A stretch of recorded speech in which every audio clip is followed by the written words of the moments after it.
Power has a subtle way of protecting its own.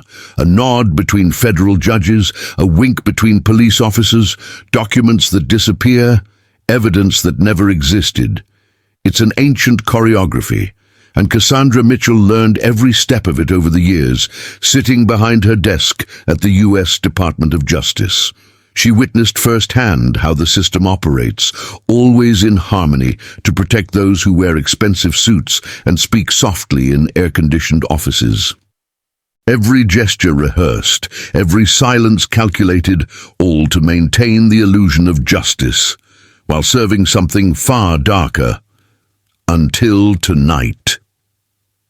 Two police officers see a black woman inside a luxury car and decide instinctively that she doesn't belong there. They don't know who she is, and Cassandra doesn't say a word because she understands something they haven't yet grasped. Sometimes the danger doesn't come from those who confront the system from the outside, but from those who have learned to use the system itself against it. The true enemy of corruption is not the one who shouts for justice in the streets. It is the one who infiltrates the rotten heart of power and makes it rot from within until nothing remains but the truth. Before we continue this story, please comment on which city or country you are watching from. And if you haven't subscribed yet, now is the time. This is just the first twist in a story that will surprise you. As the digital clock on the dashboard of Cassandra Mitchell's silver Audi A6 read 11:42 p.m., she cruised along the quiet avenues of downtown Washington, D.C. Her shoulders ached after hours hunched over the Brennan case files, and her navy blazer lay tossed across the passenger seat, leaving her in only a stylish black tank top. The late September evening air streamed in through the half-open window, cool enough to keep her awake. Streetlights reflected off the car's metallic hood, casting long shadows on the empty sidewalks, an almost unreal calm in the nation's political heartland. Cassandra adjusted the air conditioning and let out a deep sigh. Her head was still throbbing with the day's thoughts. Tomorrow there would be a crucial meeting about the Brennan case, a federal lawsuit that had been draining her strength and testing her limits. But at that moment, all she wanted was the comfort of her apartment in Arlington, and perhaps a glass of red wine to shake off the weight of the last few weeks. On the radio, a late-night jazz station filled the silence of the car, the melody serving as a gentle anesthetic for the fatigue that had accumulated since 6 in the morning. She yawned discreetly. She was just a few minutes away from home. She imagined herself taking off her heels, leaving them at the entrance, and sinking into a hot shower until the water washed away the weight of the day. The streets were almost deserted, except for a tactical patrol unit vehicle parked a few blocks away, its engine roaring at low speed. Sergeant Warren, in his 40s, drank his already cold coffee, more out of habit than pleasure. The crumpled paper cup still bore the logo of the diner where they had stopped for dinner. Beside him, Officer Daniels drummed his fingers on the steering wheel, restless. It was the kind of night he liked best. Cold, quiet, and according to him, good for finding trouble. 12 years of service had taught him that boredom was a police officer's enemy, and the department's unofficial quota system demanded at least 2 more stops before the end of his shift. "Keep an eye on the curves," Warren murmured, straightening up in his seat as the silver Audi passed them. The glare of the red brake lights illuminated Cassandra's face for a brief moment, and that was enough. "Too late for that kind of car around here," the sergeant thought, glancing at his partner. Neither of them needed to say anything. They both knew what it meant. After all, it wasn't common to see a black woman driving a luxury car alone in that area at that hour. The profile they had learned to identify, or rather to suspect, over the years. "Let's see what she's up to," Daniels murmured, turning the key and driving away slowly. They followed her for 3 blocks, keeping their distance. Cassandra drove perfectly. She signaled at every turn, maintained the exact speed, and gave no reason to be stopped. But they didn't need a reason. They rarely did. In the rearview mirror, she noticed the familiar outline of the police car. She took a deep breath, keeping her hands firmly on the steering wheel in the exact 2:10 position. She already knew this choreography, the game of waiting to see if the chase will turn into an apprehension. It wasn't the first time. The glare of the red and blue lights broke the silence of the night. Cassandra sighed slowly and pulled the car over with millimeter precision. She retrieved the documents from the glove compartment with firm, controlled gestures. Her hands didn't tremble. She wasn't afraid. She was angry. But she knew that anger was a luxury a black woman alone facing the police couldn't afford. An inner light flickered on, revealing the weariness in her eyes and the tension building beneath her rehearsed calm. She had already confronted criminals, corrupt politicians, and even complicit colleagues within the system itself. Still, this moment, the simple act of being stopped for no reason, carried a different weight. Officer Daniels approached, flashlight in hand, the beam of light cutting through the car's interior and fixing on his face. Sergeant Warren remained slightly behind, his hand resting on his holster in a silent, rehearsed threat. And at that moment, Cassandra Mitchell, a U.S. Federal Prosecutor, understood that she was about to experience yet another night in which power disguises itself as authority and justice hides behind a badge. Cassandra noticed. She squinted slightly against the intense beam of the flashlight, but kept her face serene.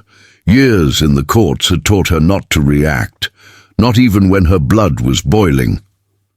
"Driver's license and vehicle registration," ordered Officer Daniels, with the coldness of someone who had long since turned authority into a weapon. The light in his hand slowly scanned the interior of the Audi A6, searching for any loophole, any detail that could be distorted later. "May I know the reason for the stop, officer?" Cassandra asked, her voice firm, the same professional tone she used before judges and prosecutors. Of course, they didn't know that. To them, she was just another black woman who, for some reason, didn't fit with the car she was driving. "You went straight through a stop sign back there," Daniels replied, with a smile that betrayed his pleasure in lying. It was a rehearsed speech, repeated so many times it was now automatic. "Did you drink alcohol tonight?" Cassandra took a deep breath, controlling the urge to retort. The smell of reheated coffee betrayed the weariness and abuse of power mixed in every word of his. "No, sir, and I stopped at every intersection." Her voice came out controlled without trembling. She knew that arguing would only feed their egos. "That's not what we saw," Sergeant Warren replied, approaching with another flashlight, adding its beam to his partner's. The two lights reflected off her face, partially blinding her, a classic technique of disorientation and intimidation. "Get out of the vehicle, ma'am." "I refuse to leave without just cause, sir." Cassandra wasn't naive. She knew her rights better than they did and had defended them countless times in court. But knowing the law and enforcing it, there were very different things. Her hands gripped the steering wheel, the leather creaking beneath her fingers. Legal knowledge at that moment seemed useless in the face of armed abuse. Daniels's face hardened. The mask of false cordiality crumbled. "I told you to leave now." His hand went straight to his belt, touching the holster. A silent gesture, but clear as a shout. The streetlight revealed badge number 0923, and Cassandra immediately imprinted it on her memory, along with every detail of that scene. The air felt heavier. The tension was almost physical. She calculated her options. She knew what would come next. She had already read identical reports dozens of times, each with an ending that tarnished the name of the justice system she represented. The Motorola cell phone was in the center console. With a discreet movement as she released her seatbelt, Cassandra pressed the small side button that activated audio recording. A simple but vital recording. "I smell marijuana coming from the car," Warren announced loudly, and Cassandra felt a shiver. It was the next step in the script, the false justification. There were no drugs, no smell, no reason, just the same old act. "That's impossible, officer. I don't use drugs," he replied firmly, recognizing the pattern with the precision of someone who had legally dismantled it dozens of times. "Where can we see?" Daniels asked, already opening the car door.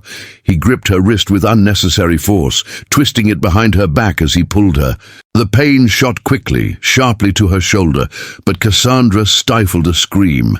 She knew any sound would be used against her, recorded as resisting arrest. The cold morning air enveloped her body. Her black tank top seemed too thin for the moment. She felt the rough concrete beneath her heels and small pebbles pressing against the soles of her feet. Everything within her was on high alert, every sensation etched into her memory like evidence. A young man appeared on the sidewalk. He must have been in his early 20s, wearing an Adidas hooded sweatshirt. The blue reflection of his cell phone illuminated his face as he raised the device to film the scene. Sergeant Warren noticed him immediately and turned around with a shout. "Get out of the way! This is police business!" His hand went back to his holster, and the threat was clear. "If you interfere, you're going to jail too." The boy hesitated, torn between fear and conscience. For a moment he seemed to want to stay, but when Warren took a firm step toward him, he recoiled. He disappeared around the corner, taking with him the only chance to testify. "She's trying to escape," Daniels yelled, lying again, his voice echoing through the empty buildings. Cassandra hadn't moved, not an inch. Even so, she was pushed against the car, her cheek pressed against the cold metal of her own Audi. The brutal, calculated touch was part of the act, the kind of provocation designed to generate a reaction, justify the violence, and erase any trace of humanity. She had seen this before, but this time she was the one inside the report. The escalation of the force was accompanied by the old accusations of resistance, even though Cassandra hadn't lifted a finger.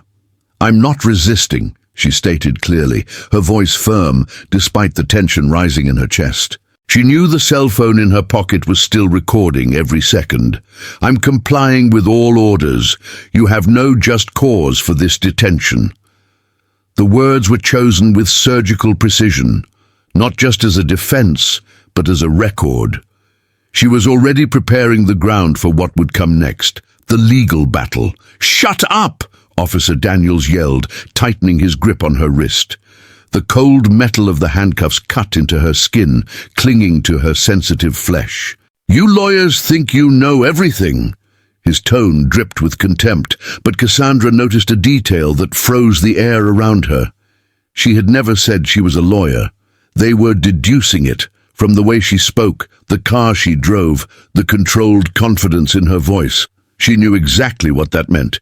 It was the racial and social profile unfolding before her, line by line, and all of it, the tone, the touch, the gaze, would be evidence. Sergeant Warren spoke on the radio with the composure of someone lying reflexively. "Central, we need support and a tow truck at our location, possibly a stolen vehicle." The lie flowed with the ease of someone who had repeated it dozens of times. Cassandra watched as he circled the car with his flashlight, illuminating the interior. His briefcase, the blazer thrown on the seat, the pen from the United States Department of Justice, everything that confirmed his professional life, but which, for them, only reinforced the stereotype of being incompatible with the car he drives. Dalde. As they led her to the car, Cassandra saw the reflection of her own face in the Audi's window, her curly hair slightly messy, her blouse wrinkled, the discreet scratch on her left cheek. She looked vulnerable, and that's exactly how they wanted her to look. But inside her, something completely different was stirring, a cold mind, cataloguing everything, every abuse, every omission, every word. The tow truck arrived with suspicious speed, the Washington Metropolitan Police Department logo reflected under its headlights. The driver barely asked any questions before the car was impounded. No paperwork was checked, no questions, no formalities, just the automatic efficiency of someone who already knew what to do. The car started moving. The clock on the dashboard read 12:17 a.m. when they arrived at the 5th Precinct in Washington, D.C. Time, from then on, seemed elastic, distorted. The cold hallway air hit Cassandra's bare arms, sending shivers down her spine. Sergeant Kowalski, a burly man with a bored expression, stood behind the registration counter, his fingers hovering over the keyboard. Full name: Cassandra Mitchell. Her voice came out steady, but the pain in her wrist was beginning to throb. The handcuffs were so tight they left deep red marks. While Warren filled out the report in the hurried handwriting of someone who has mastered lying, Cassandra glanced at the text on the monitor. Uncooperative. Resisted approach. Suspected of intoxication. The same formula repeated in so many cases that she herself had already processed. Empty your pockets. Remove jewelry and accessories, ordered Sergeant Kowalski, pushing a small plastic box. Cassandra took a deep breath, removing one by one the objects that were part of who she was. The blue sapphire ring, a graduation gift from Georgetown University Law School, slid from her finger with symbolic weight. Then the silver watch, a silent companion through years of hearings. Each piece was like a part of her history being torn away. "My cell phone," she said softly, carefully handing over the device. Officer Daniels snatched it from her hand before she finished the sentence, then turned it off. It was a calculated move. They wanted to erase what had been recorded. But Cassandra knew something they didn't. The audio had already been automatically sent to the Department of Justice's encrypted cloud, where no one could access it. The registration process proceeded with the coldness of a machine. Fingerprints, photograph under fluorescent light, height and weight measurements, identification notes, and under the merciless glare of the police station, Cassandra Mitchell, a U.S. Federal Prosecutor, a citizen, a black woman, realized that the system she had dedicated her life to defending was now looking at her as an enemy. But what they called imprisonment, she called proof. Cassandra felt reduced to numbers and ticked boxes on a personal custody form. It was as if her entire name, her titles and her history had been erased, replaced by the cold lines of an impersonal system. "I want to make my call," he said firmly, while Sergeant Kowalski calmly filled out his list of belongings with the composure of someone who had done it hundreds of times before. "I have the right to contact my lawyer." Kowalski glanced sideways at Officer Daniels, and that brief silence between them spoke volumes, the kind of institutional neglect that perpetuates itself in police routine. "The phones are under maintenance," Kowalski replied, making no effort to make the lie convincing. "When they're back up and running, you can make your call." Cassandra almost smiled. He knew this tactic well. He had seen it applied to dozens of defendants, delaying the call, isolating the prisoner, forcing him to remain silent or accept a quick deal. The game was old, but they had never played it against someone who knew the rules better than the players themselves. "Then please register it," she said, staring at the computer screen. "I requested my call at 0023 and was prevented from making it due to alleged technical problems." Kowalski's fingers hesitated on the keyboard. There was something in her tone, the precision, the mastery of words, that made him stare at Cassandra Mitchell's face for a moment. He recognized something different there, something that defied the pattern of late-night shifts in police stations. But the moment passed. He lowered his head and typed something else. "Take her to the cell." "Cell 7B, he ordered. The corridor leading to the cells was narrow, smelled of old disinfectant, and the air conditioning was broken. The lights flickered intermittently, casting green shadows on the peeling walls. The sound of Cassandra's heels clicking on the cold floor echoed through the iron doors. In cell 7B, 3 women already occupied the small space. 2 were sitting on the metal bench. The third, with long braids and an attentive gaze, paced back and forth. "Welcome to the group," said the young woman, in a tone somewhere between sarcasm and resignation. "I'm Shanice. I've been here since dinner because a friendly police officer thought my taillight was burned out. Spoiler, it wasn't." Cassandra sat on the edge of the bench, straightening her body, trying to maintain her usual posture. "How long have they been saying the phones are down?" "It's about 6 o'clock already," replied an older woman in a hospital uniform. "I'm Patricia. They said I ran a stop sign, but there isn't even a stop sign on my way home." The third woman, Janice, joined the conversation. "I was stopped for suspicious behavior." Translation: "I was driving my own car in a neighborhood they think I shouldn't be in." The pattern was clear, the same script, the same pretexts. Cassandra had already read dozens of similar stories in reports and legal proceedings, but hearing it there, in the flesh, inside the same cell, gave it a different weight. These were no longer cases. They were lives. She took a deep breath and began to observe, mentally registering everything. The distant sound of the communication radios, the names embroidered on the uniforms, the badge numbers, the careless dialogues between police officers who forgot they were being listened to. Every detail would be proof. At 1:45 a.m. the cell door opened. "Madam, your lawyer has arrived." Cassandra blinked, surprised. She hadn't been able to make any calls. How did he know? The answer awaited her in the registration area. Thomas Garrett was there, his suit slightly wrinkled, his eyes attentive and tired. "The court called me," she said quietly as they escorted her to a small consultation room.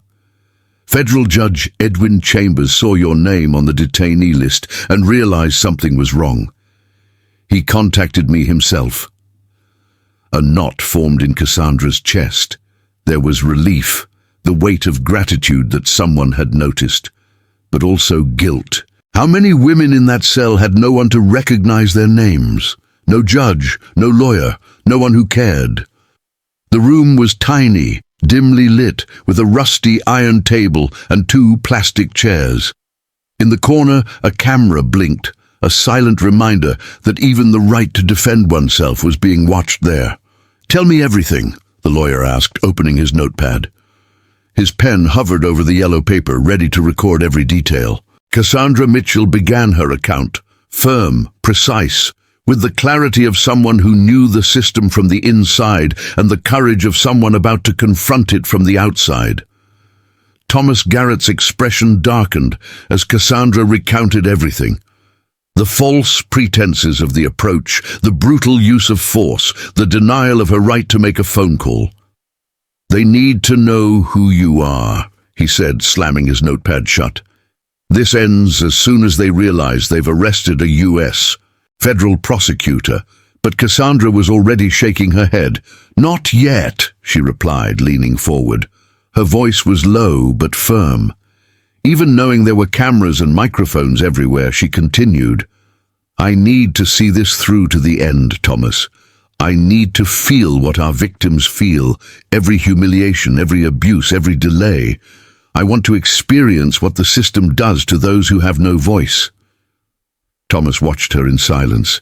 He knew that look, the same look he saw when she confronted corrupt politicians or denounced officials for abuse of power. It was the cold, tireless determination of Cassandra Mitchell. "They're going to make everything difficult," he warned. "The prosecutor on duty today is Marcus Pemberton. You know what he's capable of." Cassandra knew. Marcus was known behind the scenes at the federal justice system. He protected corrupt police officers, manipulated evidence, and made shady deals in exchange for political favors. He was the perfect symbol of the system she wanted to expose. "Even better," she said, crossing her arms. "Let him show who he really is. Everything you do today will be put to the test tomorrow." A knock on the door broke the silence. Officer Daniels appeared in the doorway with his usual smug smile. "Time's up. The judge on duty is ready to receive you." Thomas gathered his papers slowly, with calculated gestures, without haste. "Who's on duty?" he asked, already knowing the answer. "Judge Harold Sutton," Daniels replied, his smile widening. The name hung in the air like a sentence. Everyone knew of the judge's reputation, a former military man, a personal friend of metropolitan police commanders, known for giving reason to the badge. Just another perfect piece in the night's puzzle. The drive to the Federal District Court in Washington, D.C. took only a few minutes. Through the van window, Cassandra watched the city lights and counted how many courthouses they passed before reaching their destination. The choice of that building, further away and more isolated, was no coincidence. The courtroom was nearly empty. A clerk typed silently. A bailiff glanced at his watch with boredom. Judge Harold Sutton sat at his desk, his robe open and his glasses slipping down his nose as he leafed through the prosecution's documents. Beside him, Prosecutor Marcus Pemberton adjusted his expensive suit jacket and whispered to Sergeant Warren and Officer Daniels, exchanging knowing smiles. When Cassandra entered the room, all eyes turned to her. "Your Excellency, this arrest is completely unfounded," Thomas Garrett began as soon as they sat down. "My client is a respected public servant with no prior record, and she was a victim of police abuse. I request that a preliminary hearing be scheduled before any hasty decision is made." But Judge Sutton raised his hand, interrupting coldly. "We are here only to set bail, Mr. Garrett." Marcus Pemberton stood up with a theatrical air. "Your Honor, the defendant has been aggressive and disrespectful towards law enforcement officers. Considering the risk of flight and the seriousness of the facts, the Federal Prosecutor's Office requests that bail be set at—" He paused dramatically. $500,000. The number echoed through the room like an affront. Cassandra saw Thomas stiffen in disbelief. "Your Honor, this is absurd," he exclaimed. "We're talking about a fabricated traffic stop without any evidence whatsoever. My client has a fixed address, a public career, and an unblemished reputation." The judge didn't even look up. "Bail is set at $500,000. Next case." The hearing lasted less than 5 minutes. Cassandra watched as the prosecutor exchanged a satisfied nod with the police officers. The charade was over, for now. Back in the patrol car, the muffled sound of laughter echoed between the seats. Cassandra heard Marcus Pemberton say to Sergeant Warren, "Good job, guys. Let's see if she learns not to confront those in power." Cassandra closed her eyes and smiled slightly. They had no idea. Every word, every gesture, every abuse that night was already being documented, and soon the whole country would see. In the cell, Shanice, Patricia, and Janice were waiting for her. Now there were 2 more women, all with similar stories, stopped by non-existent stop signs, suspicious behavior, and challenging stares. Cassandra sat down again on the metal bench, her body tired, but her eyes bright. $500,000 in bail? Shanice murmured, shocked. "It's not about justice," Cassandra replied, her voice calm, almost serene. "It's about showing how much the system fears being exposed." "It's about power," Patricia murmured, her voice weary, heavy with years of resignation. "They think that if they make everything expensive and difficult enough, we'll give up. And the system will remain the same." Cassandra looked around cell 7B. Different faces, but identical stories, unjustified imprisonments, standardized humiliations, bureaucracies that seemed designed to break the spirit of anyone who dared to resist.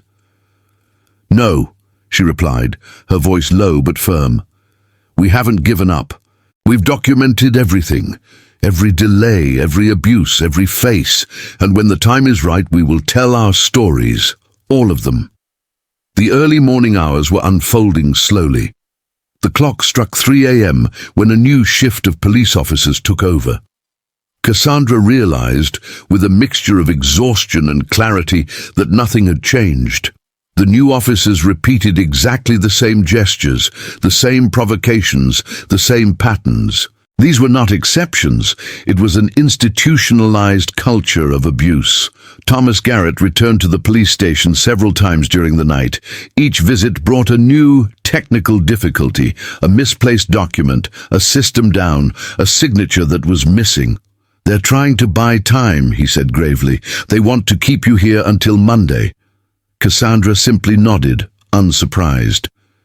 "Document everything," she reminded her firmly. "Every name, every excuse, every maneuver." As dawn began to break through the high windows of the corridor, the cell had transformed into a small community. Shanice, Janice, Patricia, and other women exchanged accounts that together formed a chilling portrait of American justice. They were stories of police intimidation, humiliation, and arbitrary arrests. And in all of them, the same surnames of officers and prosecutors appeared repeatedly. Officer Daniels appeared in the doorway, his sarcasm overflowing. "I hope you enjoyed your stay, madam," he mocked. "Save your energy, because you have an even more comfortable cell waiting for you at the D.C. detention center." Cassandra stood up slowly. Her muscles ached, her body begged for rest, but her gaze remained calm. She glanced at each of her companions and said in a low voice, "Be strong, justice is coming." As she was led outside, she saw her reflection in the glass, her curly hair disheveled, her blouse crumpled, the small scratch on her cheek. It looked exactly like what they wanted to see, another woman broken by a cruel system. But they couldn't see what mattered, the federal prosecutor who was turning every minute of humiliation into evidence. They didn't know that night they had given her exactly what she needed to bring down the entire corrupt system they pretended to protect. Hours later, courtroom 418 of the Federal District Court in Washington, D.C.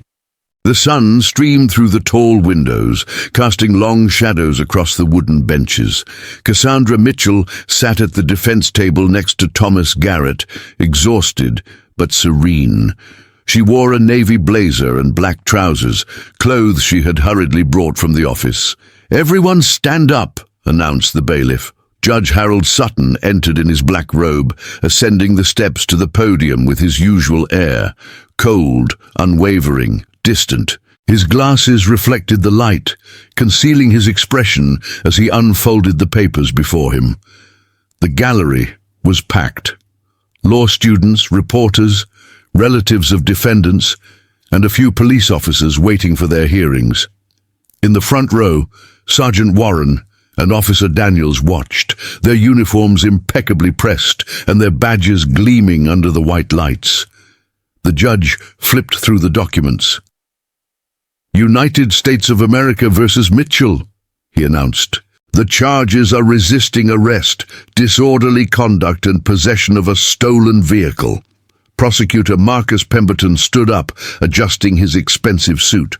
"Your Honor, the Federal Prosecutor's office is ready to proceed," he said in the imposing voice of someone who already knew the outcome.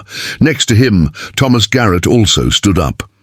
"The defense is ready, Your Honor, but there are preliminary motions that need to be reviewed before any further action is taken."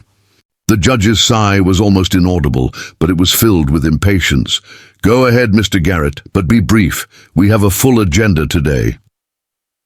Cassandra, sitting beside her, looked up. She knew that the trial that morning wasn't just about her. It was about all the women in that cell, about every invisible face the system erased. And for the first time, she felt that the scales of justice were about to begin to move. "First, Your Honor, we request the suppression of the report from the police officer responsible for the arrest, as it contains demonstrably false statements," said Thomas Garrett, lifting a thick folder full of documents. "We have evidence that directly contradicts the version presented by the officers." "Objection, Your Honor," interrupted Prosecutor Marcus Pemberton, his voice firm and theatrical. The defense is attempting to defame the character of two decorated police officers without any factual basis.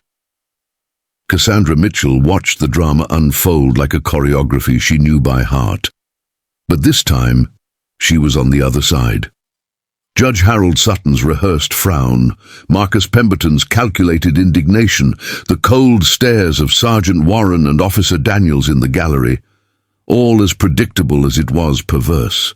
"Motion denied," declared the judge, without even looking at the evidence Thomas was trying to present. "The police report will stand." Thomas took a deep breath and continued, trying to contain his frustration. "Next motion, Your Honor. We request the dismissal of all charges based on the absence of probable cause for the stop. My client came to a complete stop at every intersection. There was no legitimate reason for the arrest." "That's a matter for trial, Mr. Garrett," the judge interrupted impatiently. "The custody hearing has already established the grounds for detention." Cassandra knew that this custody hearing was nothing more than a formality. The judge had merely rubber-stamped the police report without allowing any statement from the defense. As he spoke, she noticed a young reporter in the last row, a black woman with a keen gaze and quick note-taking. It took her a few seconds to recognize her. Angela Hayes from the Justice Report, one of the few journalists who still denounced cases of police abuse ignored by the mainstream media.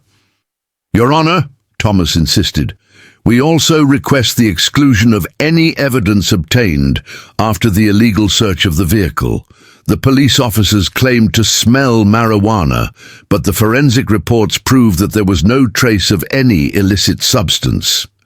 Prosecutor Marcus Pemberton wasted no time. "With all due respect, Your Honor, the judgment of the field agents cannot be invalidated by laboratory analysis. They acted in good faith, based on their experience."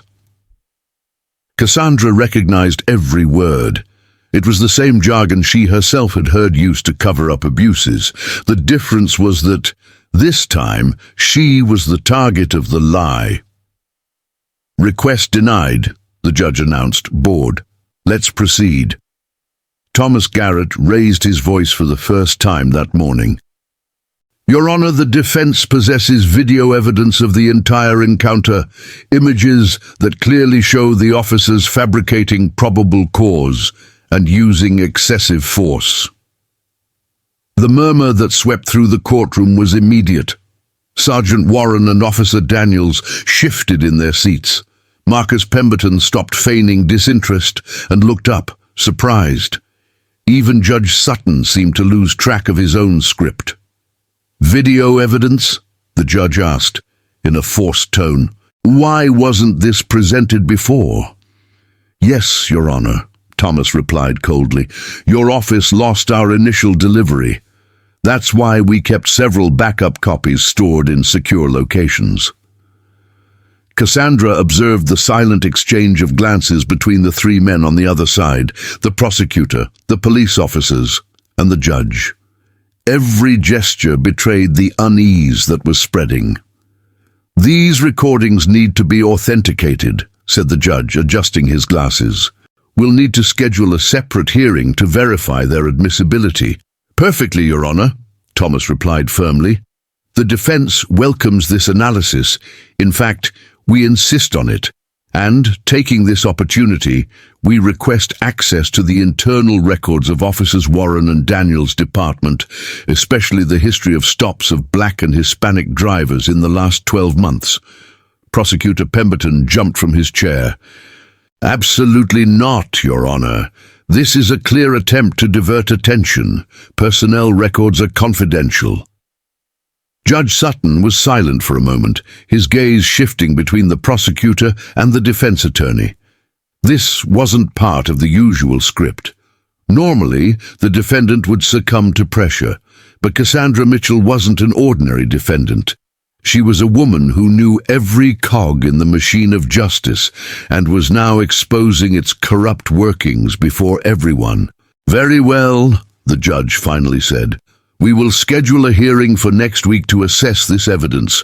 In the meantime, the charges stand. The defendant demonstrates a worrying lack of respect for law enforcement." The words echoed through the room, but Cassandra barely heard them. Her gaze met Angela Hayes's, who continued taking notes, a determined glint in her eyes. She knew that this story would leave those walls, and for the first time in the entire hearing, the system seemed nervous. The bail remains at $500,000. Judge Harold Sutton's terse tone sounded like a definitive verdict. "Your Honor, this is punitive," protested Thomas Garrett. "My client has no prior convictions, a public career, and strong ties to the community. These accusations are clearly retaliatory." The judge didn't even look up. The amount remains. Next case. The decision hung heavy in the room. As the court officer led Cassandra Mitchell back to her cell, she overheard fragments of the conversation between prosecutor Marcus Pemberton and the police officers. Their previously confident tone now cracked. They exchanged anxious whispers about what might be on the video.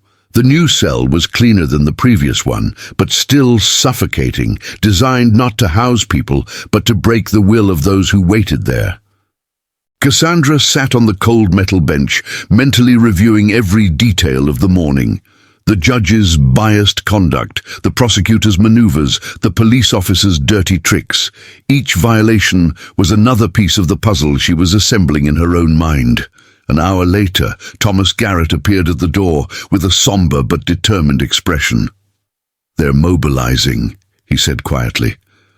Marcus Pemberton called an emergency meeting with lawyers from the police union. "They're concerned about the content of the video." Cassandra gave a restrained smile. "Let them worry. Let them lose sleep trying to guess what was recorded, what evidence we have, and who can testify." Thomas looked around before lowering his voice even further. "They're going to fight dirty. The prosecutor is already hinting at new charges. He says they found something in your car during the inspection at the impound lot." Cassandra merely raised an eyebrow. "Perfect. Every piece of evidence planted is another brick in the case we're building." Through the small window of her cell, she watched other defendants being led away. Defeated faces, empty stares. Most accepted quick deals just to get out of there. Cassandra thought of Shanice, Patricia, and Janice, wondering how many of them had already faced judges like Sutton, prosecutors like Pemberton, and police officers like Daniels and Warren. A female voice came from the hallway. "Senora Mitchell?" It was Angela Hayes, the reporter for the Justice Report. She had obtained authorization for an interview. A bureaucratic miracle that could only have come from someone inside the system, someone who wanted the truth to be exposed.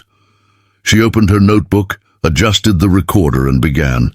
"Ms. Mitchell, I've been reviewing your case, and there are many inconsistencies. 2 experienced police officers violated protocol.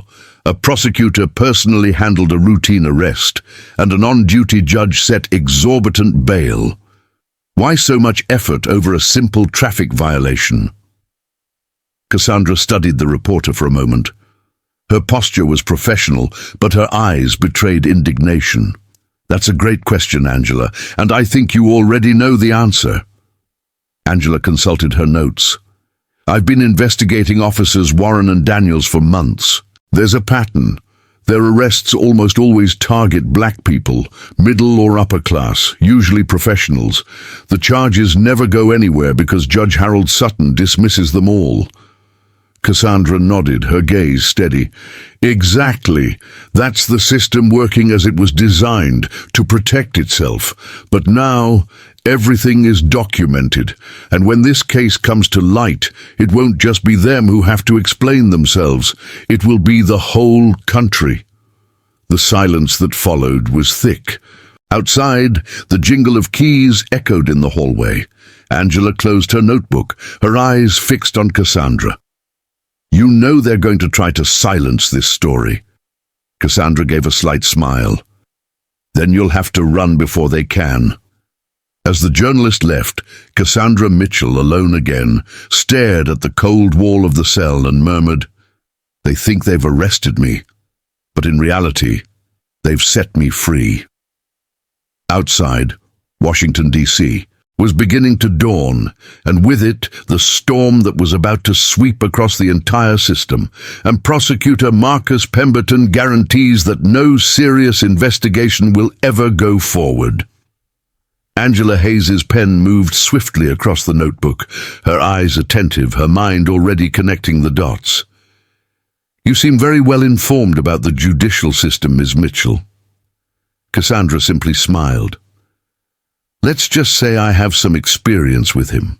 And when the reporter left, Cassandra was alone in her cell, lost in thought.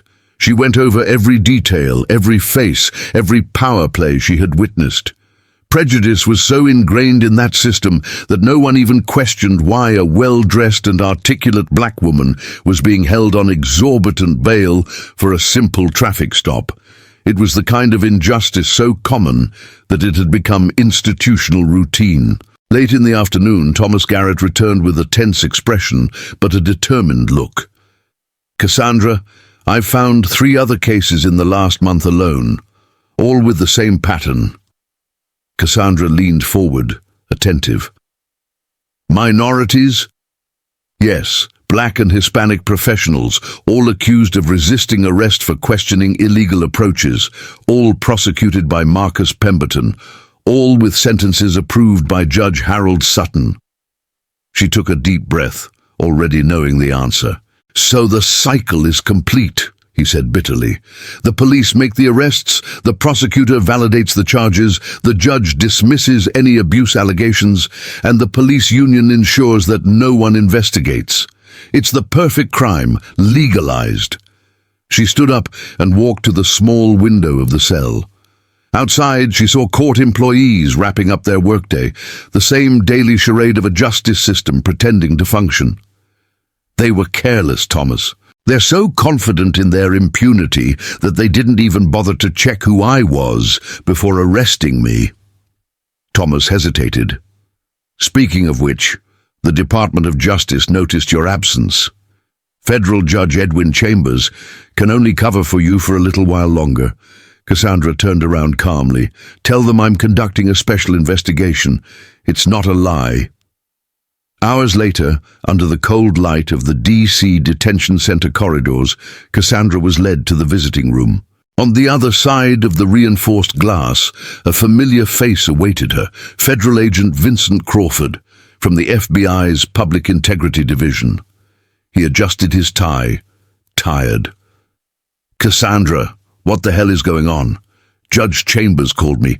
He said you're involved in some deep investigation, but this," he gestured, indicating the orange uniform, "is a bit extreme, even for you."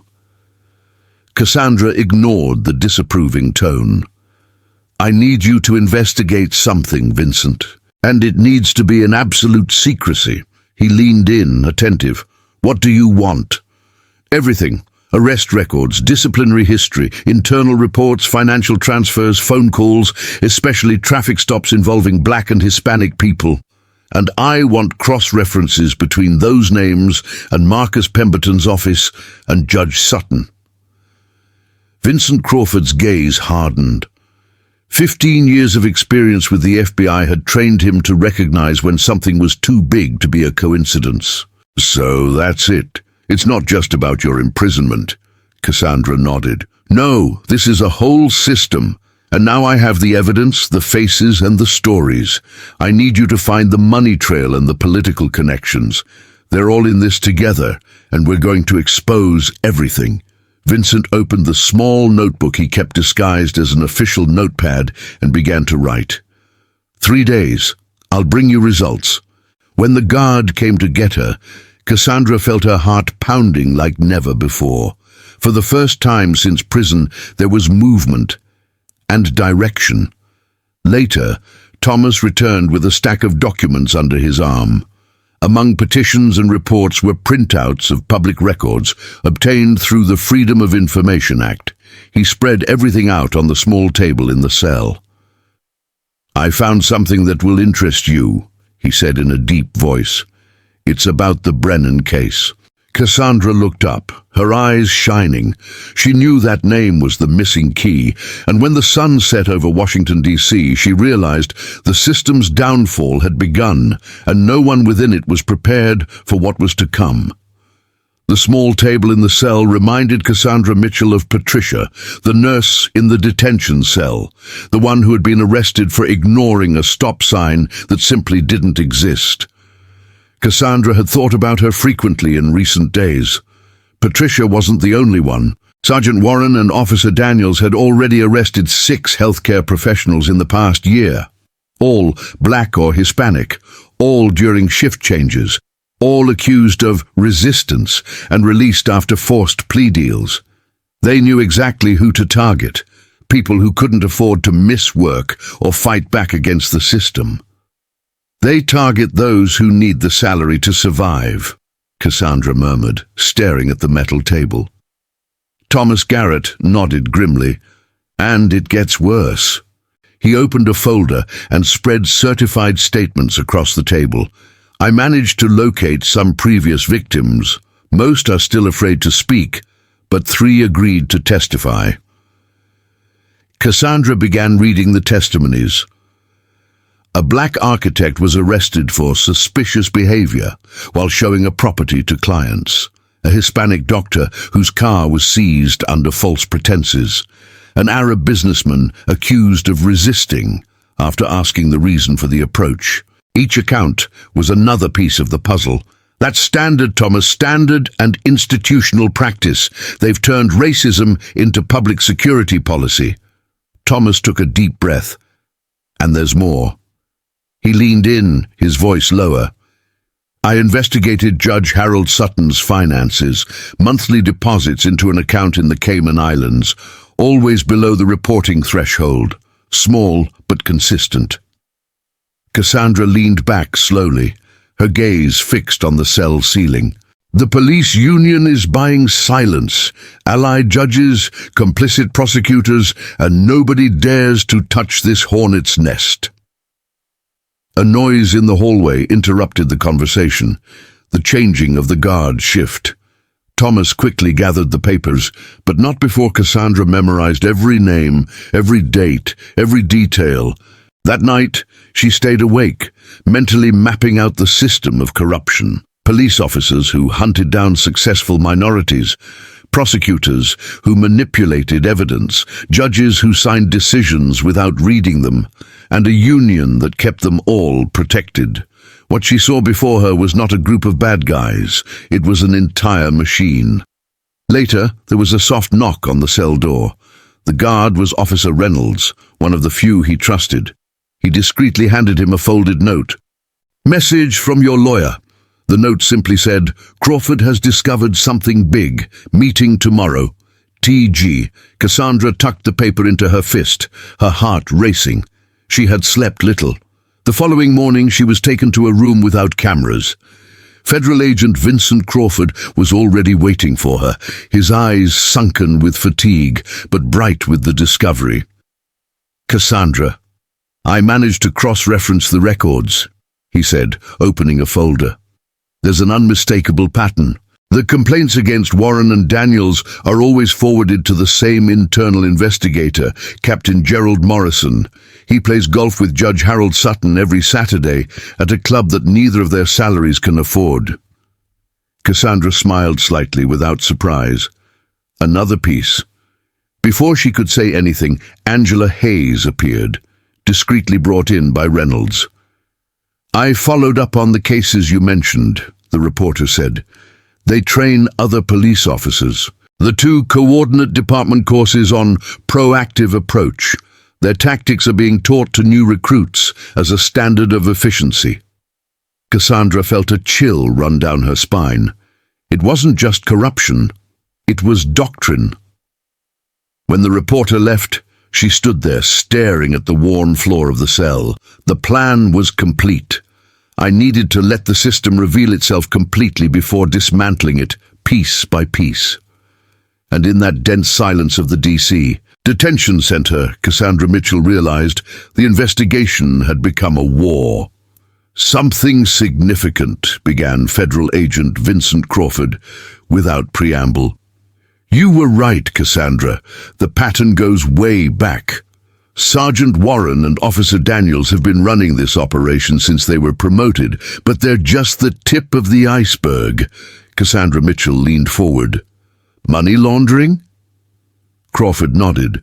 "The money circulates through a foundation called the Institute for Community Safety, ISC, which is linked to the police union. It receives voluntary donations from business people and influential figures, people who have had charges dropped, evidence destroyed, or investigations halted. This money is laundered through shell companies and ends up in accounts controlled by judges, prosecutors, and police officers, including Judge Harold Sutton and Prosecutor Marcus Pemberton." He slid a thin dossier across the table, careful to keep it below the camera's line of sight. "The Foundation also funds advanced training courses, legal defense funds, and even luxury properties used as vacation homes by officials and authorities. It's a parallel economy, sustained by corruption, intimidation, and privilege." Cassandra quickly flipped through the contents, memorizing the main names and connections before returning the material. "How far does this go?" Crawford ran a hand through his hair, exhausted. "The police department command knows and pretends not to see. There are city council members involved, and even prosecutors with direct links to the ISC. Cassandra crossed her arms coldly. "That's why they're so careless. They think no one is capable of connecting all the dots." Crawford stared at her for a moment. "When this blows up, you're going to need protection. Witnesses, allied judges, federal escort." "Not yet," Cassandra interrupted. "I need a final piece of evidence, something they can't deny, erase, or reinterpret." Back in her cell, Cassandra began to prepare. Through Thomas Garrett, she arranged for some files to be forgotten in strategic locations, where Angela Hayes could find them with Crawford's discreet help. Simultaneously, she signaled for suspicious financial records from the Community Safety Institute to be sent for internal audit using trusted federal agents. She observed the patterns of movement in the prison, meetings between union lawyers and department officials increasing, nightly visits to Warren and Daniels in the disciplinary detention center. The gears were turning faster, but time was an enemy. Acting too soon meant the system would close in on her. Waiting too long would put the witnesses at risk. That afternoon, Thomas Garrett returned with good news. 3 more victims have decided to testify, he said, and one of them has recordings. Cassandra looked up. Recordings? Yes. A security camera captured the moment Warren and Daniels planted evidence in her car before the tow truck arrived. A small smile appeared on Cassandra's face. "Perfect. Make copies, lots of them. Distribute them in different locations." Thomas nodded. "It's already done. Furthermore, Federal Judge Edwin Chambers has contacted colleagues on the Court of Appeals. He's gathering judges willing to act when everything comes to light." Cassandra knew she could trust him. Chambers understood perfectly the kind of silent war she was waging. Shortly afterward, Angela Hayes reappeared. "I investigated the Institute for Community Safety," she said, keeping her tone low. "They run courses and seminars at luxury resorts. The participants, Judge Sutton, Prosecutor Pemberton, high-ranking officials, and lawyers who miraculously win every case in their courts." She opened her notebook. "The invoices say educational expenses, but the receipts tell a different story. 5-star hotels, expensive restaurants, visits to casinos in Atlantic City and Las Vegas." Cassandra nodded. "It's not just about money. It's about belonging. They've created a club above the law, and that's what's going to destroy them." As night fell over Washington, D.C., Patricia, the nurse who had shared a cell with her, appeared in the visiting room. She was carrying an envelope. "I kept the hospital recordings," she said emotionally. "The cameras show me leaving my shift and driving normally. No stop signs, no infractions. My supervisor will testify." Cassandra held her hand through the bars. "Thank you, Patricia. This isn't just about clearing your name. It's about preventing this from happening to someone else again." When she was gone, Cassandra Mitchell was left alone, mentally reviewing the arsenal of evidence she had gathered. Financial transactions, recordings, testimonies, expert reports, and confidential records. For the first time, I saw the entire system, its structure, its logic, and its rot. And in the silence of her cell, she knew that the empire of corruption was about to crumble, and she would be the one to light the fuse. Cassandra Mitchell's investigation was reaching its climax.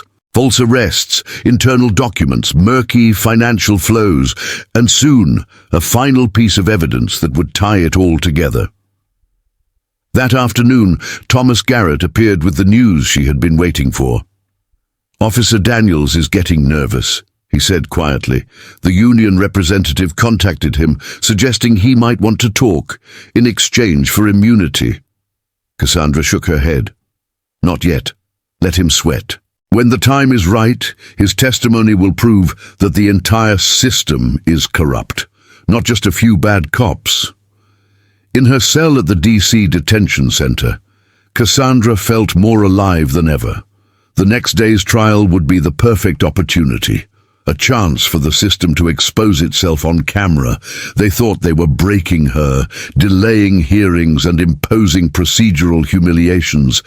But in reality, they were giving her everything she needed: evidence, witnesses, and time. Enough time for each cog in the corruption scheme to reveal itself. The following morning, the tension in room 418 of the Federal District Court in Washington, D.C. was almost physical. Light streamed through the tall windows, casting shadows on the wooden floor. Cassandra Mitchell sat calmly at the defense table, even after a week in custody. Everything had converged on this moment. Prosecutor Marcus Pemberton stood, adjusting his tie with the rehearsed air of someone who believes he has absolute control of the court. He had spent the morning constructing a carefully manipulated narrative. An aggressive, disrespectful, dangerous woman. "Your Excellency," he began, his voice confident, "the Federal Prosecutor's Office has demonstrated that the defendant not only disobeyed a legitimate approach, but also jeopardized the authority of two exemplary police officers." As he spoke, Cassandra watched. She saw Sergeant Warren and Officer Daniels straighten up, trying to appear dignified. She saw Judge Harold Sutton nod discreetly at the right moments, as if in part of an old, corrupt choreography. It was the perfect play, and she knew how it would end. "This type of behavior cannot be tolerated in a civilized society," Pemberton concluded, dramatizing each syllable. "That is why we ask the court to send a clear message. Challenging authority has consequences." Thomas Garrett took a deep breath, about to answer, but Cassandra raised her hand, asking for silence. She stood up slowly, her posture impeccable. "Your Excellency, before we proceed, I have something to say." Judge Sutton raised his eyebrows. "Ms. Mitchell, you are not permitted to speak. Your lawyer—" "I'm not speaking as a defendant," she interrupted firmly. "I'm speaking as a U.S. Federal Prosecutor who witnessed enough corruption in this room to warrant a federal investigation." The silence that followed was absolute. The prosecutor's face paled. The judge froze. Even Sergeant Warren looked away. Cassandra took off her glasses, straightened her shoulders, and said clearly, "My name is Cassandra Mitchell. I am a United States Federal Prosecutor assigned to the Department of Justice Civil Rights Division."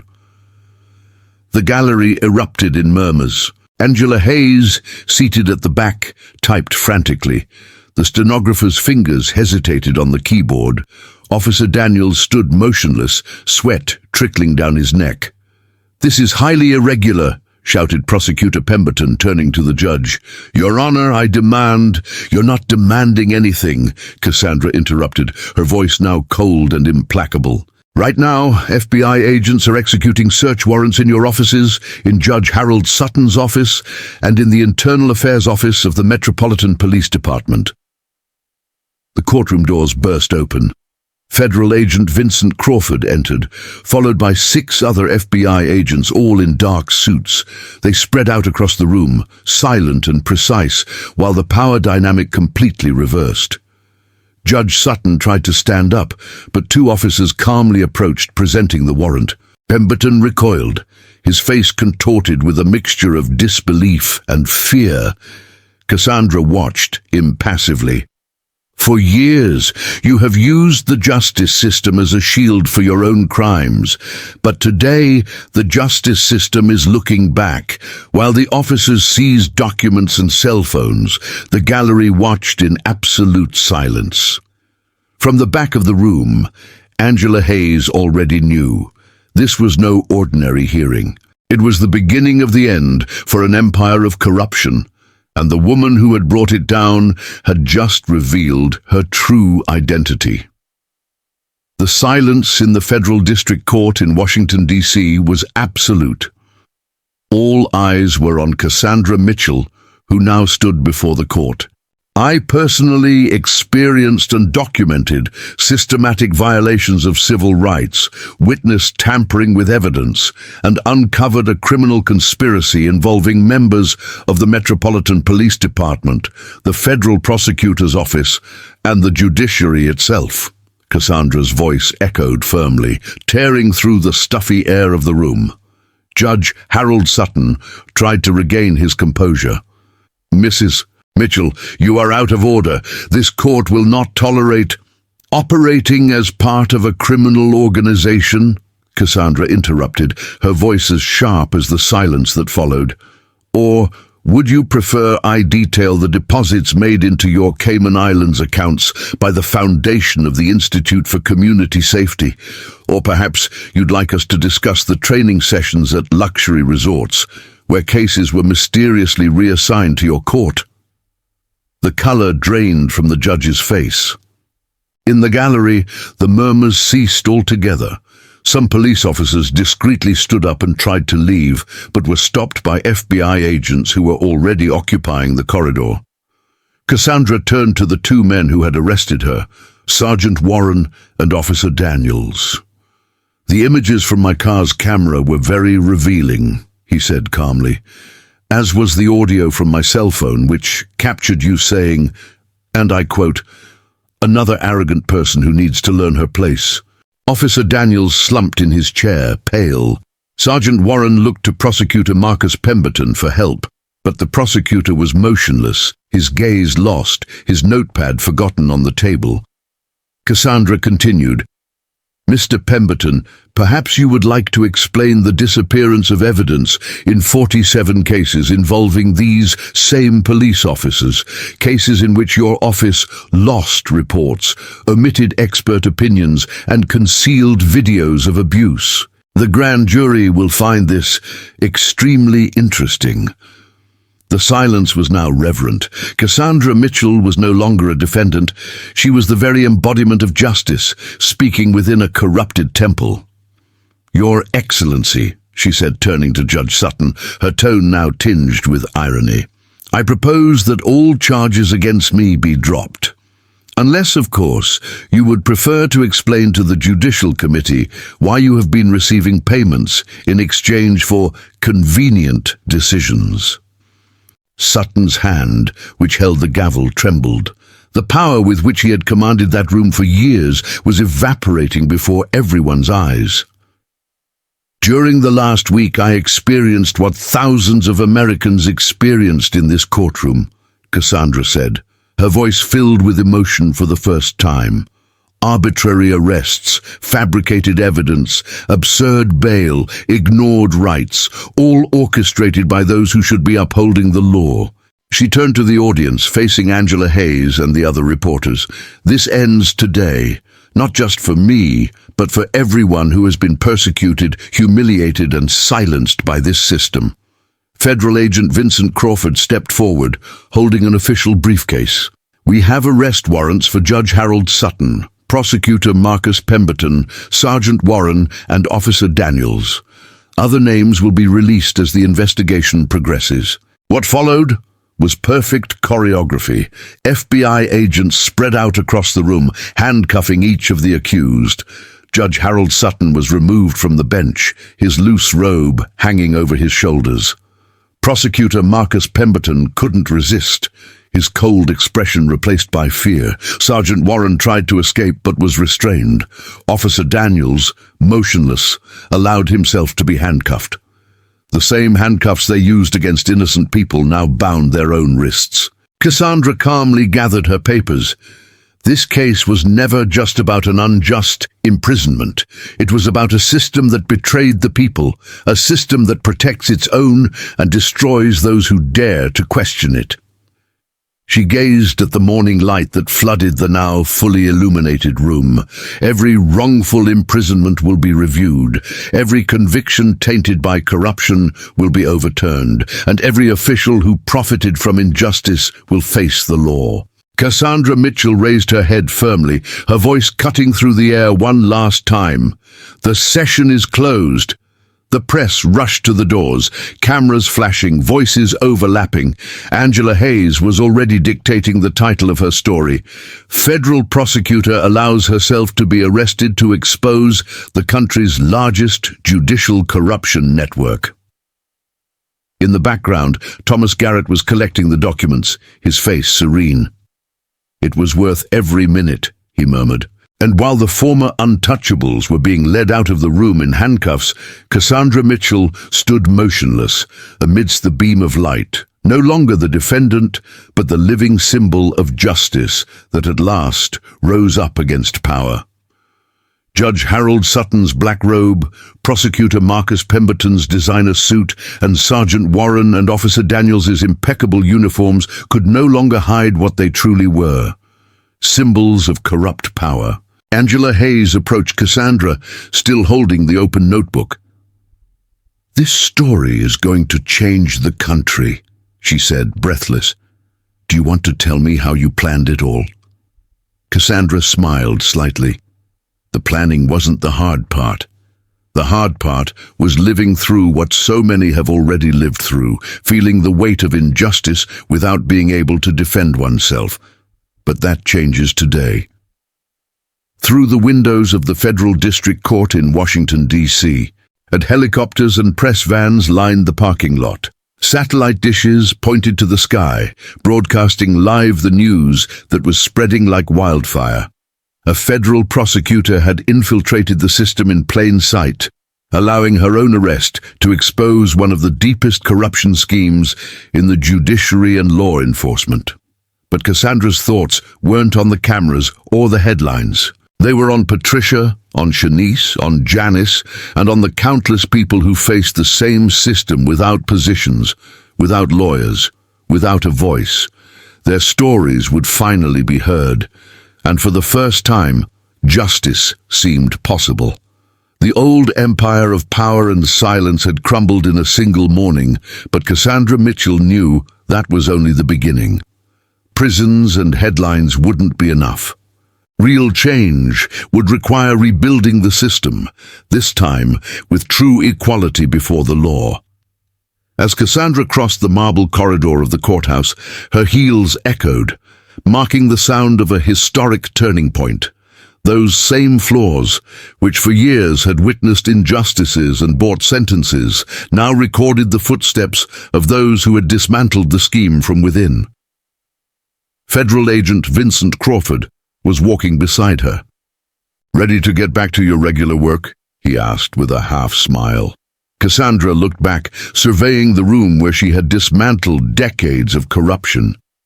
"This is my normal job, Vincent. Justice, only this time, for real."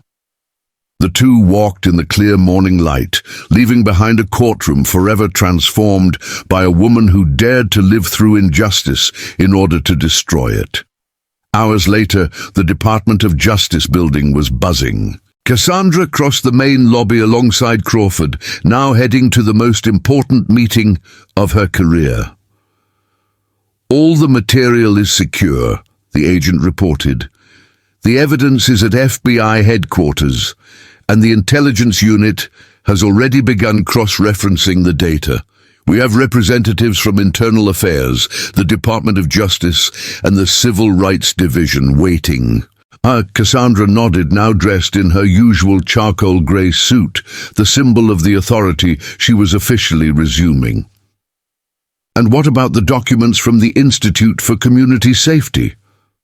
Already being processed.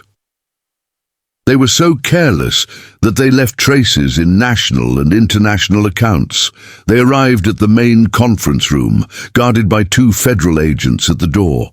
Inside, the long table was covered with stacks of documents, laptops, and sealed folders.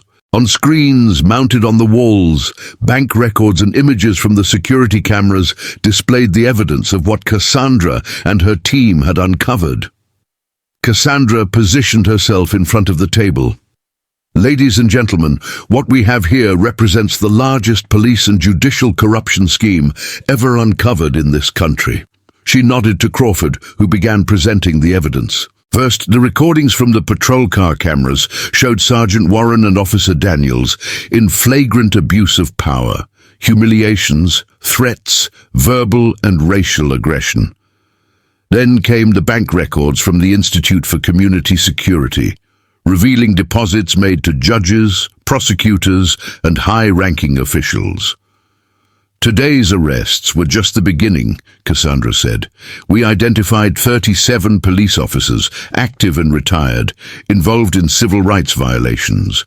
15 prosecutors concealed evidence of misconduct. 7 judges orchestrated fabricated convictions. A murmur echoed through the room. The weight of the revelations was almost tangible. Cassandra paused and concluded, "But the most serious issue is that we have documented over 500 cases of innocent citizens unjustly imprisoned, most of them professionals, black, Hispanic, or simply people who dared to question the wrong authority." Silence. Today, the country sees what it always pretended not to see, but now the truth is recorded, signed, and undeniable. And, from this moment on, no one is above the law. While federal agents gathered new evidence and prosecutors hurriedly took notes, Cassandra gazed out the window where the late afternoon sun reflected off the Washington buildings. She knew there was still much to be done, but for the first time, justice was in the right hands. The air in the Justice Department's conference room felt thicker than ever. Before Cassandra, dozens of prosecutors, detectives, and legal advisors silently watched the screens projected onto the walls. A senior official from the Attorney General's office leaned forward in disbelief.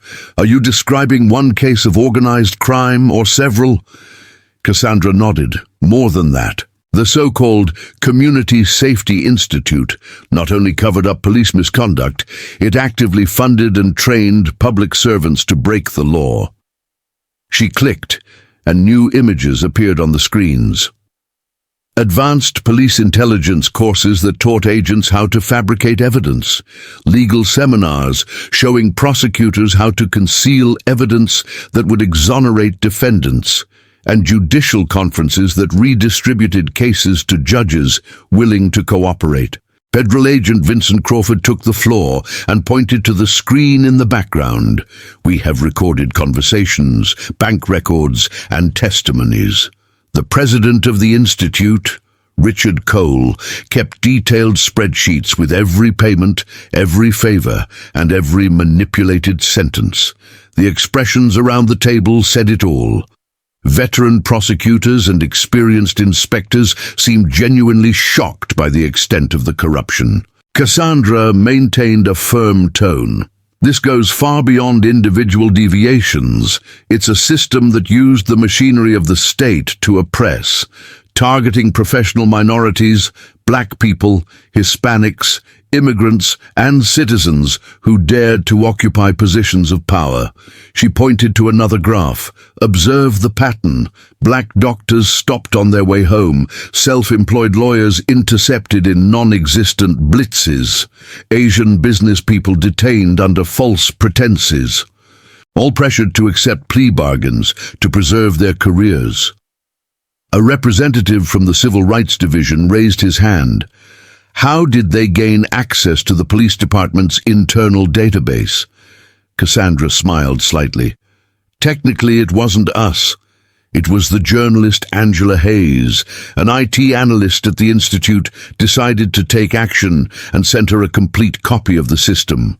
As if fate had synchronized the moment, the screens displayed Angela's new article, published minutes earlier.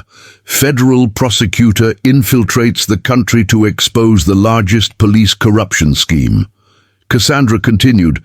Angela shared her research material with us, including recordings in which Officer Daniels boasts about the pursuit tactics and image cleanup used by the group. Crawford distributed files to everyone at the table. We organized the evidence into 4 main blocks: financial crimes, civil rights violations, witness intimidation, and obstruction of justice. Each contains official documents, recordings, and verified testimonies. Cassandra approached the next projection, but the most revealing element came from Judge Harold Sutton himself. The screens displayed folders filled with spreadsheets. He recorded every manipulated case, every coerced defendant, every compensatory payment received. There are detailed notes on which prosecutors were trustworthy, which police officers deserved a promotion, and which cases needed special treatment. A veteran prosecutor stood up, speechless. This covers more than 15 years of judicial manipulation. It's a mafia-like structure. An advisor asked, "And what about Officer Daniels? I heard he's willing to cooperate." Crawford confirmed, more than willing. After the arrests, he contacted the FBI through his lawyer. He is ready to report on the entire operation, from the training of the police officers to the involvement of prosecutors and judges. Cassandra crossed her arms. His testimony is useful, but not essential. The evidence we have gathered is already sufficient. Daniel's cooperation only confirms what the entire country will see. The corruption was planned, financed, and institutionalized. She then switched the display to a digital map. These patterns are repeated in other states. The same foundation, the same training, the same partner judges. We're not cleaning up a department, we're dismantling a system. The room fell silent. Even the sound of the air conditioning seemed to cease. Cassandra took a deep breath and concluded, "From today onwards, every case involving these names will be reviewed. Every suspected conviction will be re-examined. And every public servant who sold out the justice system will be prosecuted." Crawford added, "We have already traced the donations to the Institute for Community Safety. Most came from defendants whose cases were dismissed shortly after high-value transfers." Cassandra clicked on the last screen, a detailed schedule of federal actions.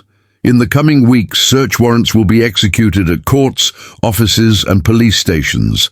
The country will see that the justice system can make mistakes, but it can also correct itself. Silence. And then a light clapping began, timid but growing, until it filled the entire room. For the first time, Cassandra Mitchell allowed herself to smile. The war against corruption was far from over, but the system that once seemed untouchable now trembled before the truth. Cassandra kept her voice steady, pausing only long enough for everyone in the room to understand the weight of what she was saying. "We expect to uncover similar patterns of abuse and corruption across the country." She looked around, letting the silence speak for a moment, but the main focus must remain on the victims. Every person unjustly imprisoned, every family scarred by grief, every career destroyed by false accusations. They all deserve more than an overturning of a conviction. They deserve to see justice done. The representative from the Civil Rights Division nodded, his expression serious. "They will have all the support they need, Dr. Mitchell. This is exactly the type of systemic discrimination we are here to combat." Cassandra's cell phone vibrated discreetly. A message from Thomas Garrett. He was already at the public defender's office, coordinating a team of lawyers to review the first wrongful arrest cases. Cassandra looked up. Sergeant Warren tried to destroy evidence this morning, but we were prepared. Crawford activated the remote control and a video began to play on the screens. The images showed the police officer rushing into his office in command of the department, destroying papers, deleting files, and ripping out computer cables. What he didn't know, Crawford explained, is that the system was already under surveillance. Every keystroke was recorded, every deleted document was duplicated in real time. Up until the moment he tried to hide the evidence, he only gave us more proof of his guilt. For days, the team had monitored internal access and intercepted communications, revealing the desperation of a network accustomed to impunity. The next few hours were filled with intense work. Cassandra distributed tasks, teams to process digital evidence, agents to track financial transactions, and investigators assigned to interview witnesses. Lawyers began preparing class action lawsuits on behalf of the victims, while federal prosecutors drafted indictments against those involved. Shortly before the end of the meeting, Cassandra received another message, this time from Patricia, the nurse she had met in the cell. "Thanks." The message was accompanied by a link to a newly created social media group, Voices Unseen, where victims of harassment and police abuse shared their stories. Crawford checked the tablet. We opened a hotline. More than 200 calls in less than 24 hours, all reporting similar cases. Cassandra nodded, seriously. They always counted on silence, but now the whole country is listening. That afternoon, the steps of the courthouse in Washington, D.C. were packed with journalists. Cameras, microphones, and flashes vied for space when Cassandra Mitchell appeared before the crowd. "Today marks the beginning, not the end," declared the voice projected through the loudspeakers. "We will pursue this investigation to its fullest extent. Every police officer, prosecutor, and judge who profited from this injustice will be held accountable before the law." Angela Hayes raised her hand. "Ms. Mitchell, was your arrest planned, or did the police simply choose the wrong person?" Cassandra smiled discreetly. "Just like they did with hundreds of black professionals and independent women, they thought they could intimidate me.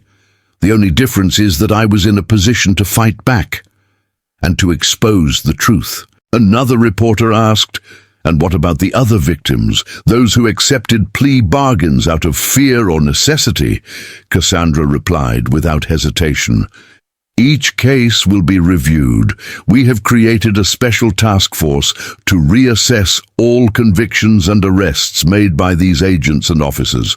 Anyone who identifies as a victim should contact us. The justice system is now listening." As she spoke, Cassandra recognized faces in the crowd. Patricia, Shanice, hospital staff, business owners and drivers, people who had suffered at the hands of the same system. Now they were there, heads held high. Hours later, in the office lit by the setting sun, Cassandra, Crawford and Thomas Garrett were taking stock of the day. "The prisons opened the floodgates," Thomas commented, spreading reports across the table. "4 more judges have approached us, claiming to have evidence of corruption in their own jurisdictions, and the public defender's office is already creating a dedicated unit to review these cases." Cassandra nodded slowly. "And what about the police union?" Crawford took a deep breath. "They're in damage control mode. They're trying to reduce everything to isolated cases. But the financial records of the Institute for Community Safety tell a different story. We have traces of bribery, illegal donations, and disguised sponsorships." Cassandra looked at the 2 men in front of her. "They can control the headlines, but they can't erase what has been revealed. This time, the country saw it." Outside, the lights of Washington, D.C. were turning on, reflecting in the windows of the courthouse and the Department of Justice. The scandal had already shaken the entire country, and for the first time, the system seemed to be on the wrong side of the law. Cassandra Mitchell knew that the work was far from over, but that night, as she closed the file on her desk, she allowed herself a brief smile. Because for the first time in a long time, justice wasn't just being spoken, it was being done. A knock on the door broke the heavy silence of the night. Angela Hayes rushed in, clutching a bulky briefcase. "You'll want to see this," she said, placing the material on Cassandra's desk. The two exchanged glances. Cassandra opened the folder and remained silent for a few seconds, examining the photographs inside. They were clear, high-resolution images. Judges, prosecutors, and police officers gathered at luxury resorts, toasting with expensive wines and laughing at lavish dinners. "Do you remember the training sessions funded by the Institute for Community Safety?" Angela asked. "I found the evidence. In several photos, Judge Harold Sutton was literally handing envelopes to smiling participants. In the background, banners displayed the Institute's logo, disguised as a public safety training program. Angela continued, "These images complete the circle. They show the closeness, the rewards, and how money and power circulated among them all." Cassandra nodded slowly, feeling the weight of the moment. "Add everything to the main dossier. These photos are not just evidence. They are a portrait of institutionalized corruption." Hours later, alone in her office, Cassandra Mitchell watched through the window the intense movement of federal vehicles and cars along the avenues of the Capitol. The lights flickered, reflecting in the glass like fragments of a city trying to rebuild itself. The old system, which had operated in the shadows for decades, was now crumbling before her eyes. Each arrest, each resignation, each testimony was a new crack in the power structure she had sworn to expose. Her phone vibrated, a new message from Patricia. "Meeting tomorrow, 20 new members, all with stories to tell." Cassandra smiled discreetly. Those who had been silenced now spoke in unison. Fear had changed sides. As the sun rose over the buildings of power, Daniels and Warren were in cells identical to those they used to humiliate innocent people. Judge Harold Sutton had traded his robe for a beige uniform, awaiting the disciplinary trial that would seal his downfall. And Prosecutor Marcus Pemberton, once so imposing in his hearings, now wore the orange uniform of the federal prison system. For the first time in a long time, justice had a face, a name, and a purpose. News of Prosecutor Marcus Pemberton's resignation spread through the corridors of the judiciary like wildfire. In less than 24 hours after Cassandra's revelation in court, her private office was empty. Degrees and awards hastily removed. A career disintegrated. The official statement cited personal reasons and time for family, but everyone knew the truth. The empire of favors and blackmail had fallen. Agent Vincent Crawford entered with his tablet in hand. "Pemberton is trying to reach a deal. His lawyer contacted us an hour ago," he says, adding that he has detailed records of every manipulated case and every piece of evidence concealed. Cassandra didn't seem surprised. Men like him always keep some insurance. "I bet it's outside the office, away from government employees," Crawford confirmed. "Exactly. A safe in a large bank in D.C. The team is already executing the warrant." Pemberton's downfall was just the first of many. Across the country, other names were beginning to plummet from the pyramid that sustained corruption. Judge Sutton faced an ethics investigation that would end his career. Police Chief Superintendent Hayes had announced his sudden retirement, attempting to avoid prison. And the president of the police union resigned that morning after federal agents discovered emails linking him directly to the secret fund of the Institute for Community Safety. Another knock at the door. Angela Hayes returned, her face tired and her notepad in hand. "You'll want to see this too." She turned her phone toward Cassandra. On the screen, a viral post from Emily Warren, the wife of the arrested sergeant. It was a long, open letter revealing years of abuse and documents she had been keeping secret, recordings of conversations in which her husband and other police officers discussed tactics for fabricating encounters and fabricating evidence. Cassandra read in silence, her gaze hardened. Even those who lived alongside them are freeing themselves from the lie. Angela smiled. "I think they're finally learning what responsibility means." Cassandra Mitchell turned to the window. The afternoon sun tinged the city with gold. "No," he replied calmly, "they are learning what justice means." Down below, the lights of the Capitol reflected the new day, and for the first time, power was on the right side of the law. The night wind blew strongly over Washington, dragging leaves down the courthouse steps. The building's lights were still on, reflecting in the glass facade the outline of the woman who single-handedly had changed the course of a nation. Cassandra Mitchell stood on the 10th floor balcony watching the horizon. Down below, the city seemed quieter, as if for a brief moment the weight of decades of injustice had lessened. Inside the building, federal agents, prosecutors, and journalists were still rushing through the corridors. The latest arrests had been made just hours before. Daniels had finally signed the plea bargain, providing details about the inner workings of the corruption network. Warren, in desperation, had confessed everything in exchange for protection for his wife, Emily, whose courage in exposing her husband had become a national symbol of civil resistance. Angela Hayes was typing feverishly on her laptop. Her article, titled "The Prosecutor Who Infiltrated the System to Expose the System," would be published the following morning on all the major news portals. But for Cassandra, the real impact wasn't in the headlines. It was in the people. Hours earlier, she had received messages from all over the country. Doctors, teachers, drivers, mothers, ordinary citizens who had experienced the same type of abuse now felt encouraged to speak out.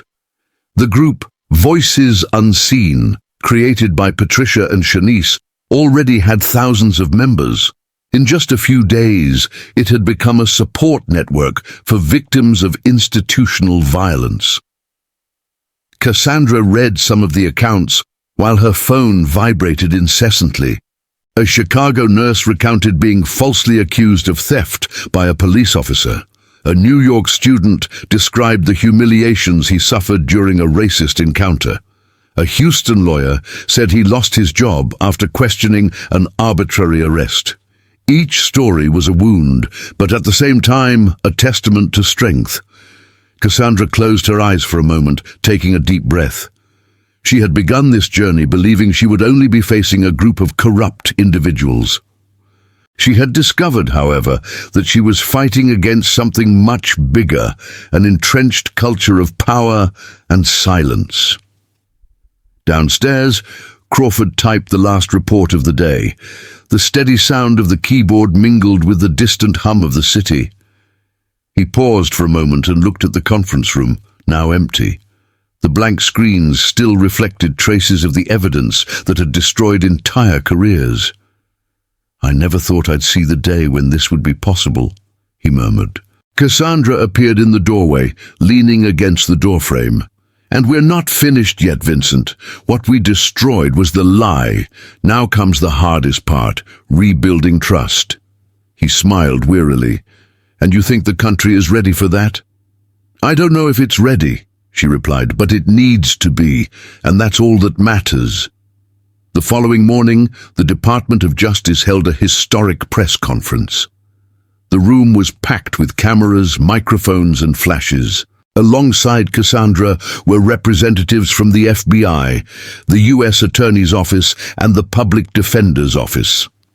When the Secretary announced the creation of a National Judicial Review Commission tasked with re-evaluating all convictions obtained through fraudulent practices, the auditorium erupted in applause. More than 2,000 cases would be reviewed. Entire families would finally have the chance to clear their names. Cassandra, seated at the table, maintained a serene posture, but inside her there was something different. It wasn't relief, nor vanity. It was awareness. The awareness that, however many battles she had won, the war for truth would never end. That night, back home, Cassandra found an envelope left on her doorstep. Inside was a handwritten letter. The handwriting was shaky, but firm. "Senior Cassandra, I was one of the people you never met, but you saved. I was unjustly convicted 10 years ago because of a fabricated arrest. Today, a federal agent contacted me and said my case will be reviewed. I didn't even know there was still hope. Thank you for proving that the system can make mistakes, but it can also redeem itself." Signed, John Ellis, rideshare driver. Cassandra held the letter for long minutes. She wept softly. Not from sadness, but from recognition. For the first time in many years, she allowed herself to feel the weight of victory. Days later, the city was still reeling from the scandal. The Institute for Community Safety had been officially dissolved. The police chief faced formal charges, and Pemberton's former allies were vying with each other to see who would whistle first. But the greatest symbol came from the streets. A spontaneous movement began to form, people lighting candles in front of the federal courthouse, not in protest, but in gratitude. Each candle represented a life marked by injustice and rekindled by courage. Angela Hayes was broadcasting live to thousands of viewers. This is not just the story of a prosecutor. It is the story of a country that decided not to remain silent. On Sunday morning, Cassandra walked to the courthouse steps. The sky was an almost unreal blue, and the breeze carried the distant sound of bells. She sat on the steps, the same spot where, weeks before, she had faced a crowd of cameras and questions. Now only silence accompanied her, and it was in that silence that she understood something essential. Justice is not an event. It is a process. A continuous movement, made of small truths spoken with courage, one at a time. He took John Ellis's letter out of his pocket and folded it carefully. "It was for you," he murmured, "for all those who never had a voice." In the distance, the sound of footsteps echoed. It was Patricia, accompanied by Shanice and dozens of members of the Voices Unseen group. They carried simple, handmade signs with phrases like "Truth heals," "Justice for all," and "Cassandra, our voice in the law." When they saw her, they began to applaud. A long, heartfelt applause that reverberated off the concrete and glass walls of the courtroom. Cassandra smiled and stood up. "None of this is about me. It's about what we deserve to be. A country where the truth doesn't need permission to be told." As the sun rose over the buildings of power, its golden reflection illuminated her face. Down below, the people lit new candles, and up above, the flag waved brightly. Justice, true justice, not the kind on paper, but the justice of the people, finally had a name, a face, and an example. And her name was Cassandra Mitchell, the woman who allowed herself to be imprisoned in order to liberate an entire country. The wind blew again, carrying away the dust and shadows that had covered the city for so long. It was the end of an era and the beginning of a new story. A story where the truth is no longer a risk, but a right. What you just watched is not just a story about corruption or power, but about courage. Cassandra Mitchell reminds us that sometimes true strength lies in confronting the system itself, even when everything seems to be against us. Each revelation, each voice that has risen up, has shown that justice only exists when someone refuses to be silenced. And now the question remains, where are you watching this story from? Comment below with the name of your city or country. It's always amazing to see how far these stories reach and how they touch different people. If this story made you reflect, moved you, or inspired you in any way, please leave a like. This helps the channel continue to bring real, profound, and transformative stories. And of course, if you're not already subscribed, take advantage and subscribe now. Every day, new stories reveal the most human aspects of life: error, courage, truth, and hope.